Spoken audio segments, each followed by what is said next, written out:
오늘 여러분들과 함께 나눌 말씀의 제목은요, 인생을 주관하시는 분은 하나님이십니다 라는 제목입니다. 창세기 42장 1절 2절에 있는 말씀을 먼저 보도록 하겠습니다. 창세기 42장 1절 2절입니다. 때에 야곱이 애굽에 곡식이 있음을 보고 아들들에게 이르되 너희는 어찌하여 서로 관망만 하느냐. 야곱이 또 이르되 내가 들은즉 저 애굽에 곡식이 있다 하니 너희는 그리로 가서 거기서 우리를 위하여 사오라. 그리하면 우리가 살고 죽지 아니하리라 하매. 아멘. 우리는 지난번 시간에 창세기 41장을 함께 연구하면서 세상을 주관하시는 분이 하나님이심을 살펴봤습니다. 그런데 오늘 우리가 함께 연구할 42장의 내용은 주제는 인생을 주관하시는 분은 하나님이시라는 것입니다. 그러면 이 창세기 42장에는 요셉과 요셉의 형제들이 등장을 해요. 그런데 요셉과 요셉의 형제들이 다 인생을 주관하시는 분은 하나님이시라는 사실을 그들이 보여줍니다. 먼저 요셉을 통해서 보면은 6절로 9절에 있는 말씀을 보겠습니다. 6절 9절입니다. 요셉의 형들이 와서 그 앞에서 땅에 엎드려 절하매 요셉이 그들에게 대하여 꾼 꿈을 생각하고 라고 말합니다. 요셉의 형제들이 와서 요셉에게 엎드렸어요. 곡식을 사러 와서. 근데 엎드리는 그 형제들을 바라보는 순간에 요셉이 20년 전에 꾸었던 꿈이 생각이 났다라고 말을 하는 거예요.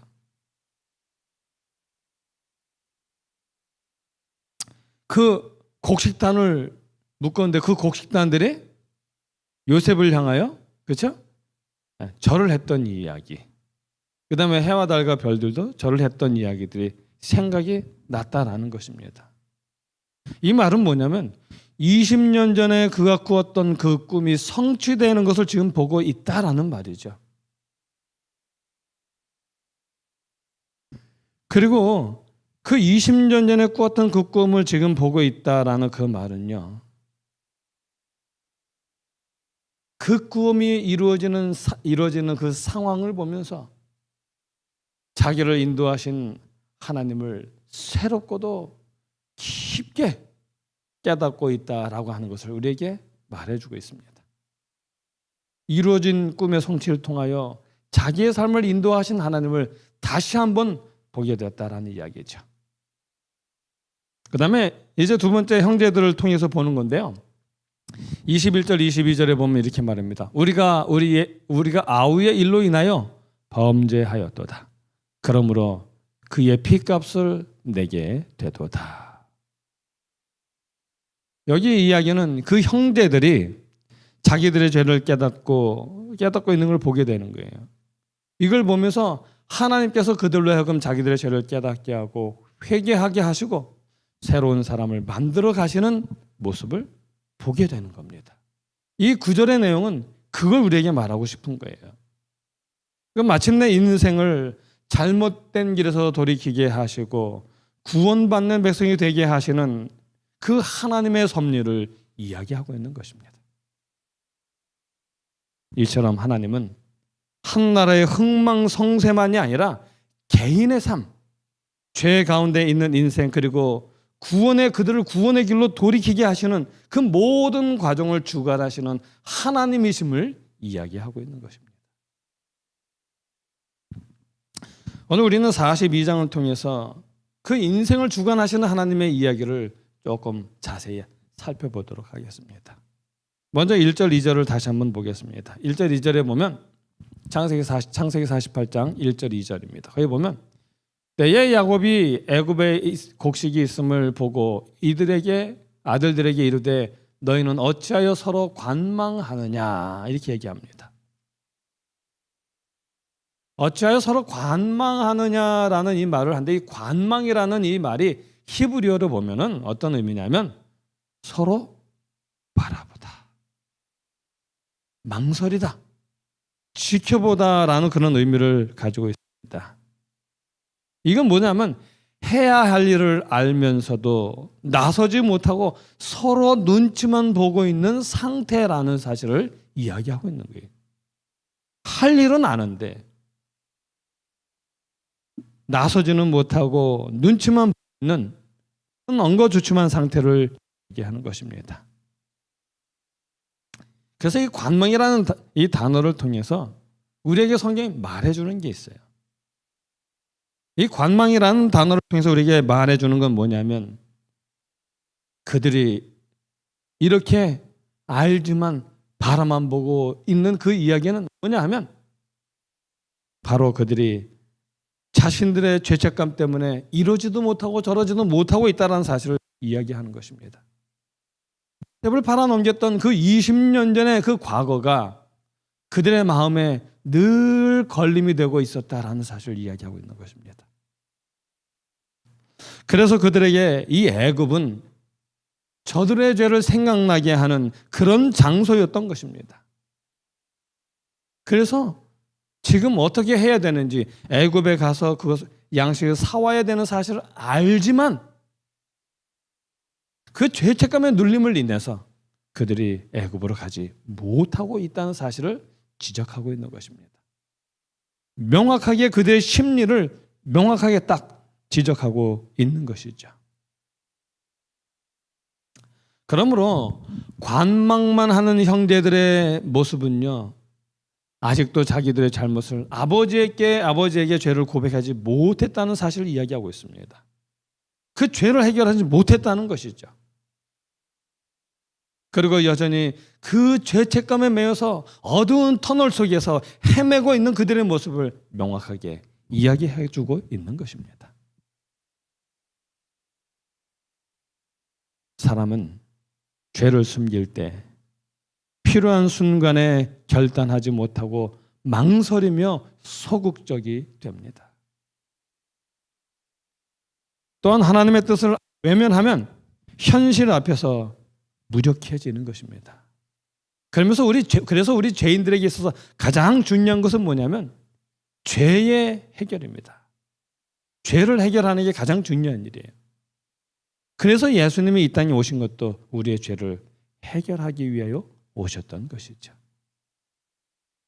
우리들의 매일의 삶이 그렇게 하나님 앞에 나의 모든 죄를 내려놓는 아름다운 회개의 삶, 믿음의 삶이 되기를 간절히 바랍니다. 그런 사람을 바울은 뭐라고 말했냐면, 로마서 4장 7절에 보면 이렇게 말합니다. 그 불법을 사하심을 받고 그 죄를 가려우심을 받는 자는 어떤 사람이라고요? 복이 있는 사람이라고 말합니다. 그 모든 죄가 용서함을 받고 그 죄가 가려움을 받는 모든 사람은 복이 있는 사람이다 라고 이야기하고 있는 것입니다. 오늘 저와 여러분의 생애가 예수님께 우리의 모든 불법이 사함을 받고 우리의 죄가 가려움을 받는 아름다운 복된 생애가 되면 좋겠습니다. 그러기 위하여 우리 날마다 예수님의 십자가 안에서 우리의 모든 죄를 내려놓는, 날마다 나의 삶을 돌아보는, 예수님 앞에서, 하나님 앞에서 마치 내가 살아가는 것처럼 내 삶을 날마다 돌아보는 아름다운 귀한 생애가 되기를 간절히 바랍니다. 네. 자, 이렇게 창세기 42장은요 죄의 종, 어둠의 세력 아래에 있는 요셉의 형제들을 한 사람 한 사람 돌이키시는 하나님의 섭리를 보여줍니다. 그래서 42장은 인생을 인도하시는 분은 하나님이시라는 사실을 우리에게 반복해서 42장 끝날 때까지 반복 끝없는 반복을 통해서 그 하나님을 우리에게 소개하고 있습니다. 이 42장의 이야기를 보면서 우리는 이 구약에 약속된 메시아의 모습을 좀 보게 됩니다. 그 형제들이나 그 요셉의 모습을 보면서 그 약속된 메시아의 모습을 보게 되는데요. 이사야서 61장 1절입니다. 이사야서 61장 1절에 보면 주 여호와의 신이 내게 임하셨으니 이는 여호와께서 내게 기름을 부으사 가난한 자에게 아름다운 소식을 전하게 하려 하심이라. 나를 보내사 마음이 상한 자를 고치며 포로된 자에게 자유를, 갇힌 자에게 노임을 전하며. 여기에 이야기합니다. 내게 기름을 부으사. 이 기름을 부었다라는 그 원어는 뭐냐면 마시아흐라는 마시아흐. 이 마시아흐인데요. 이 마시아흐에서 메시아라고 하는 단어가 나왔어요. 그러므로 내게 기름을 부었다라는 그 말은 마시아흐라는 말을 썼다는 말은 뭐냐면 하나님께서 메시아를 구별해 세우신 것을 암시하기 위한 표현으로 사용한 것입니다. 그래서 이사야 61장 1절의 내용은 이 예수님을 이야기하는 거예요. 그 다음에 또 가난한 자에게라고 하는 원어적 의미는요, 가난한 자라는 원어적 의미는 뭐냐면 상처나 억압으로 인해서 고통당하는 자를 의미합니다. 마치 요셉의 형제들처럼 자신의 죄 때문에 억압, 고통당하는 그 어두운 터널에 있는 자들의 모습을 이야기하는 겁니다. 그러한 자들에게 아름다운 소식을 전하는 거예요. 그들에게 아름다운 소식은 뭐겠습니까? 해방이겠죠. 풀려남이겠지요. 그 다음에 포로된 자라는 그 원어는 뭐냐면 종된 자들이란 뜻이에요. 죄의 종된 자들이라는 뜻입니다. 다시 말해서 죄의 종된 자들에게 자유를 주는 일이 예수님의 일이다라고 하는 것입니다. 죄에 눌려 있는 자들에게 해방을 주는 것이 예수님의 일이다라고 이야기하는 것이죠. 다시 말해서 그 마음에 죄책감에 눌려 있는, 그래서 죄에 눌려서 종살이하고 있는 그 모든 자들에게 해방을 주는 것, 그것이 바로 예수님의 일이다라는 것이죠. 이 죄책감에 눌려 있는 모든 자들에게 돌이켜 회개케 하셔서 자유를 주는 것, 그것이 바로 복음이다라고 이야기를 하는 것입니다. 복음은, 성경이 말하는 복음은 우리가 이 땅에서 잘 살고 잘 먹는 것이 복이라고 말하지 않습니다. 성경이 말하는 복음은 뭐냐면 그 죄의 억눌림으로부터, 그 갇힘으로부터, 그 어둠의 터널에서부터 우리가 해방되는 것, 노임을 받는 것, 그것이 바로 복음이라고 이야기를 하고 있습니다. 아무쪼록 우리 모두의 삶이 그런 해방을 날마다 누리는 아름다운 삶이 되기를 간절히 바랍니다. 그래서 이 요셉의 형들을 인도하신 하나님의 섭리는 약속된 메시아의 사역을 보여주는 것이죠. 그러므로 이 창세기 42장은 무엇을 얘기하냐면 지금도 우리의 삶을 인도하시는 분은 여전히 누구라고요? 하나님이시다라고 얘기하는 거예요. 세상을 인도하실 뿐만 아니라 한 사람 한 사람의 모든 삶도 인도하시는 분은 우리 하나님이시다라고 말하는 것입니다. 자, 이제 우리 9절로 12절에 있는 말씀을 보면서 우리 인생을 인도하시는 분이 하나님이심을 계속해서 보겠습니다. 창세기 42장 9절로 12절입니다. 요셉이 그들에게 대하여 꾼 꿈을 생각하고 그들에게 이르되 너희는 정탐들이라. 이 나라의 틈을 엿보려고 왔느니라. 그들이 그에게 이르되 내 주여 아니니이다. 종들은 곡물을 사러 왔나이다. 우리는 다 한 사람의 아들로서 독실한 자니 종들은 정탐이 아니니이다. 요셉이 그들에게 이르되 너희가 이 나라의 틈을 엿보러 왔느니라. 여기 요셉이 형들을 모른 채 하면서 엄하게 말을 해요. 너희들은 이 나라를 정탐하러 왔다라는 거예요. 스파이다라고 말하는 것입니다. 왜 그랬을까요? 왜 요셉이 형들을 모른 채 하고 그렇게 엄하게 몰아세웠을까요? 20년 전에 그 일이 생각나면서 형들을 복수하려고 그랬을까요? 아니면 최소한 골탕을 좀 한번 먹여보려고 하는 마음으로 그랬을까요? 그렇지 않습니다. 9절에 보면 요셉이 그들에게 대하여 꾼 꿈을 생각하고 라고 이렇게 말을 하고 있죠. 여기 분명 요셉이 형제들을 정탐꾼으로 몰아가기 전에 이미 그들에게 대하여 꾼 꿈을 생각했다라고 말합니다. 이 말은 하나님이 자기에게 주셨던 그 꿈을 생각하고 있다라고 이야기를 하고 있는 거예요. 이 말은 곧 요셉이 하나님을 생각하고 있다는 말입니다. 그래서 이 말은요, 그가 하나님의 감동하심을 따라서 행하고 있다라는 사실을 이야기하고 있는 거죠.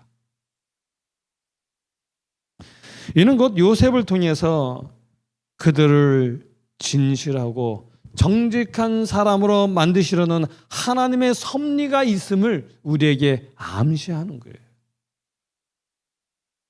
우리는 그것을 11절에서 볼 수 있는데요. 거기 이렇게 말합니다. 우리는 다 한 사람의 아들로서 독실한 자니, 이렇게 얘기합니다. 이 말은요, 요셉이 너희는 정탐하러 온 사람이다라고 하니까 그러지 않다라는 사실을 그들이 말하기 위하여 즉서에서 언급계례 한 말이에요. 그런데 창세기 42장은 우리에게 말합니다. 11절에서 그들이 한 말, 이 말조차도 그들이 무심코 한 말이 아니라 하나님이 그들에게 말하도록 하신 것이다 라는 사실을 이야기하는 거죠.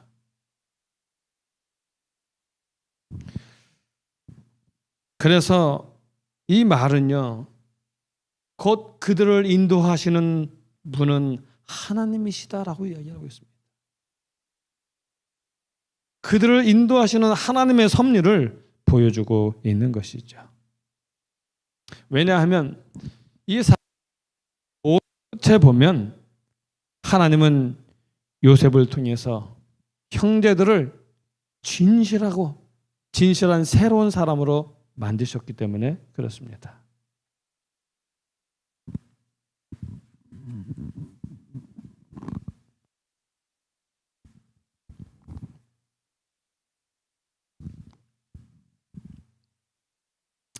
자, 이제 우리 13절에 있는 말씀을 한번 보겠습니다. 13절에 있는 말씀을 보면서 다시 한번 인생을 인도하시는 하나님을 한번 보겠습니다. 13절에 보면 그들이 가로되 주의 종 우리들은 12형제로서 가나안 땅 한 사람의 아들들이라. 말째 아들은 오늘 아버지와 함께 있고 또 하나는 없어졌나이다. 형들이 이야기를 하죠. 우리는 한 사람의 자식이라고요. 근데 한 형제는 아버지한테 있고 한 형제는 없어졌다고 말합니다. 그러자 요셉이 이렇게 말해요. 15절입니다. 너희는 이같이 하여 너희 진실함을 뭐 하라고요? 증명하라. 너희의 참됨을 증명하라 라고 말을 합니다. 바로의 생명으로 맹세하노니 너희 말째 아우가 여기 오지 아니하면 너희가 여기서 나아가지 못하리라. 너희 중 하나를 보내어 너희 아우를 데려오게 하고 너희는 갇혀 있으라. 내가 너희의 말을 시험하여 너희 중에 진실이 있는지 보리라. 바로의 생명으로 맹세하노니 그리하지 아니하면 너희는 과연 정탐이니라 하고 그들을 다 함께 사묘를 가두었더라. 요셉이 얘기해요. 너희의 진실함을 증명하라. 그러면서 그 진실함을 증명할 방법까지도 제시합니다. 이거는요, 요셉이 그의 그 형들 안에 변화된 진실과 정직이 그들에게 있는지를 확인하고 싶어 하는 거예요. 그래서 그들을 3일 동안 옥에 가두었다라고 얘기를 합니다. 형들이 거짓말하고 있는지 아닌 줄 좀 알고 싶었던 거예요. 근데 왜 베냐민을 데려오라고 했을까요? 거기에는 많은 의도가 있어요. 이 베냐민도 자기처럼 아버지의 사랑을 받는 아들이었습니다.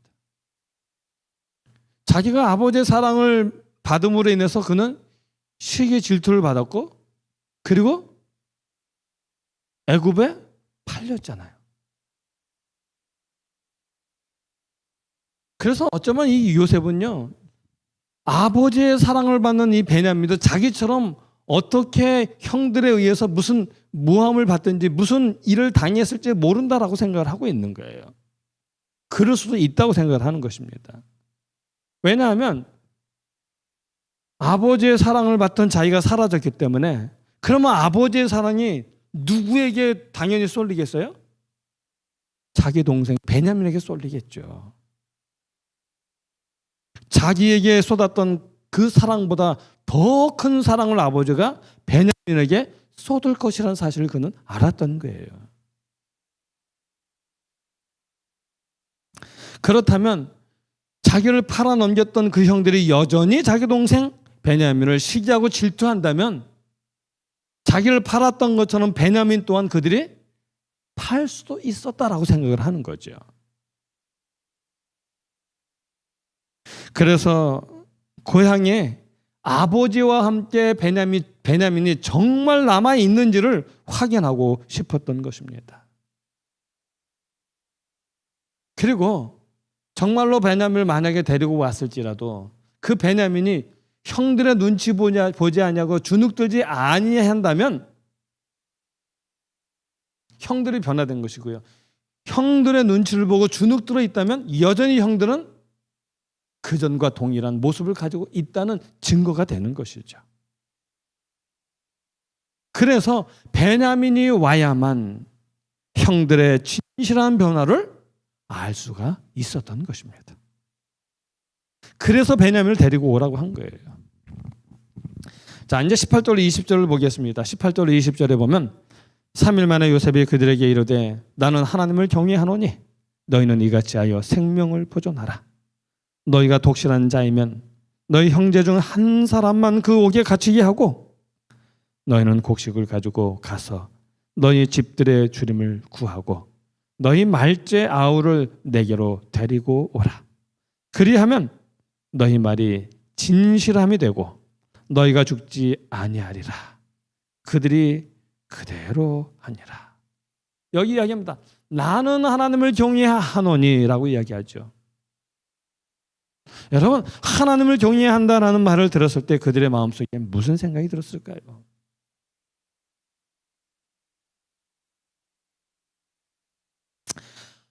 하나님을 경외한다는 그 말을 들을 때 그들은 진실되이 성실되이 참되게 말을 해야 한다는 부담감을 느꼈을 겁니다.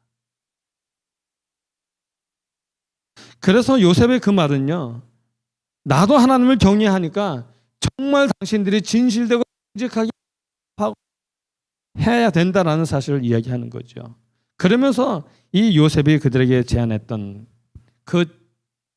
그들의 신실함을 증명하는 그 증명 방법이 두 가지가 있었던 것 같아요. 첫 번째는 뭐냐면 다 옥에 갇히고 한 사람만 가서 동생을 데리고 오는 거예요. 그 다음에 또 다른 방법은 뭐냐면 한 사람만 갇히고 다 가가지고 동생을 데리고 오는 거예요. 한 사람만 가는 방법과 모두 가는 방법, 한 사람만 남기고 다 가는 방법, 두 가지가 있었던 것 같아요. 이에 대해 영감의 글을 보면 이렇게 썼어요. 부조와 선지자 225페이지입니다. 보면 이렇게 말을 합니다. 총리되시는 그들의 이야기의 진실성이 의심스럽기 때문에 아직도 그들을 정탐꾼으로 본다고 말하면서 그들은 다 애굽에 남고 오직 한 사람만 돌아가 그들의 제일 어린 동생을 데려오도록 요구하는 일로 그들을 확인해 보겠다고 선언하였다. 한 사람만 돌아가는 거죠. 그들이 이 요구에 동의하지 않으면 정탐꾼으로 취급될 것이었다.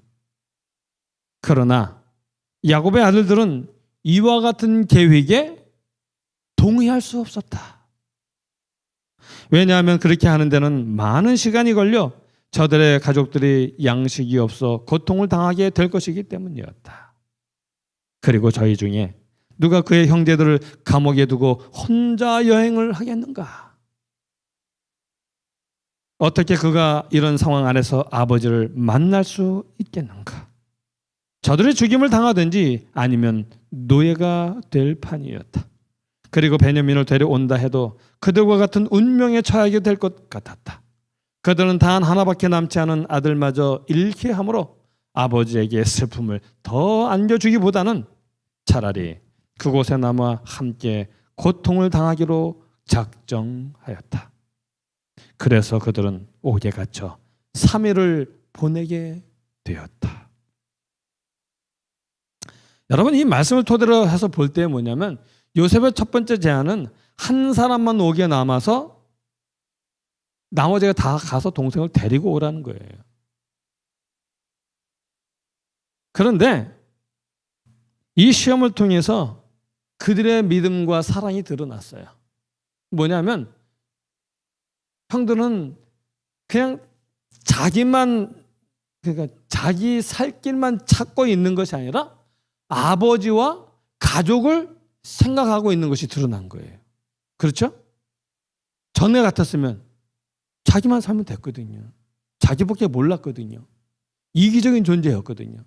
그런데 이제 자기 앞길만 생각하는 게 아니라 자기 살 길만 궁리하는 것이 아니라 아버지와 가족들을 생각하고 있다는 것을 보게 됩니다. 그 다음에 이 이야기를 통해서 희생과 책임의 모습을 보게 되는 거죠. 형제 중에 한 사람이 홀로 돌아가기를 거절하는 것은요, 공동체를 버리지 않겠다는 거예요. 나의 운명을 함께 하겠다는 거예요. 바뀐 모습이에요. 여러분, 진정한 사랑은 혼자 사는 것이 아니라 나도 함께 고난을 받겠다는 것이 진짜 사랑이죠.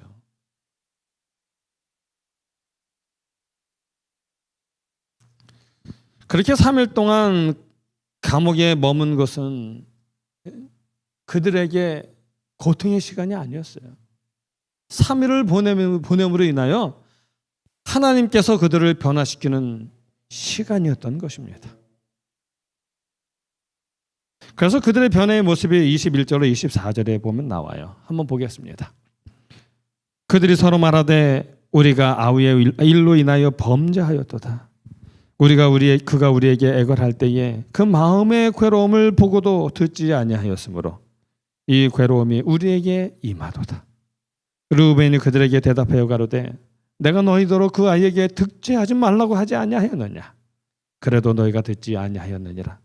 그러므로 그의 핏값을 내게 되었도다 하니 피차간의 통변을 세웠으므로 그들은 요셉이 그 말을 들은 줄을 알지 못하였더라. 요셉이 그들을 떠나가서 울고 다시 돌아와서 그들과 말하다가 그들 중에서 시몬을 취하여 그들의 목전에서 결박하고,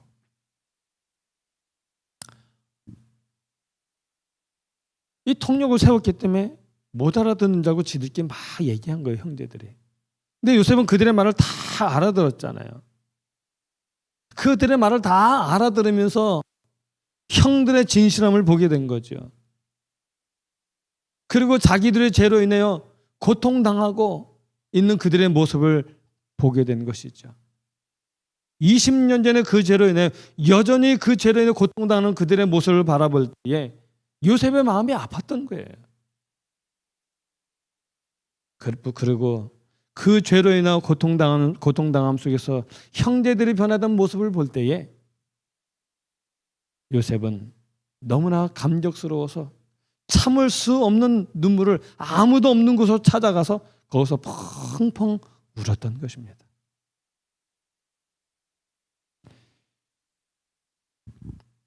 여러분,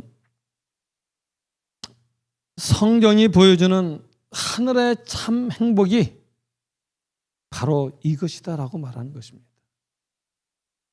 성경이 우리에게 정말 말해주는 아름다운 축복이 바로 이거다라고 말하는 것입니다.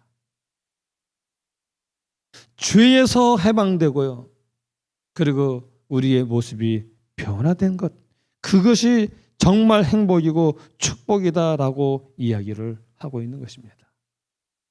오늘 저는 하지만 여러분들에게 말씀을 드리려고 합니다. 우리가 함께 살펴본 창세기 42장은 단순히 요셉 가문의 이야기가 아닙니다. 그 속에는 우리 인생을 주관하시며 죄 가운데 있는 우리를 회개와 구원의 길로 이끄시는 분은 하나님이시라는 사실을 이야기합니다. 하나님의 손길이 우리를 인도하고 계시다는 사실을 이야기하고 있는 것입니다. 요셉의 형제들은 과거의 죄책감 때문에 애굽을 향해서 발걸음을 떼지 못하고 서로 관망만 하고 있었습니다.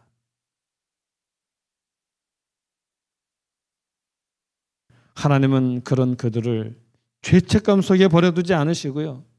깨닫게 하시고요.